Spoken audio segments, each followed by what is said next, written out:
for reference, your feedback for your results for your depth study. It's Wednesday, I think 17th of June. So first and foremost, let's have a look. First, these percentages here, the units anyway, the units of measurement should go up in the heading in a bracket, not next to each one of the numbers.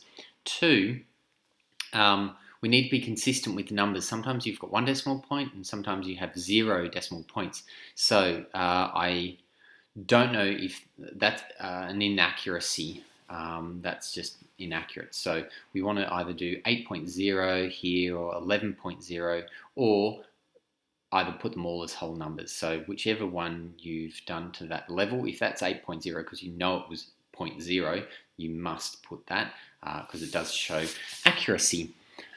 Next, now here across the entire thing, I don't actually know what these numbers mean. Surface area coverage of what? Grass, hair, fur, tiles. It could be anything. You could have washed or rinsed and looked at the surface area of tiles or the coverage of that. So be very precise with all your headings all the way down, that one and that one and that one, and even in your graph, you need to be very precise about telling me your dependent and independent variables within those headings. Also, get rid of this thing here. I don't know what that's doing there. Next, don't worry about, change that heading. That's quite necessary. Here, percentage of what we need. I need you to change that heading because that's not, I need to be a lot more specific and precise about what these numbers refer to. Next, that's a beautiful graph. There's some great results in there. Really interesting stuff to talk about. The rest, I think, is getting there. It's okay. So down here, I think you've done a really good job there. So I'm not going to there's no red flags in this section. You might want to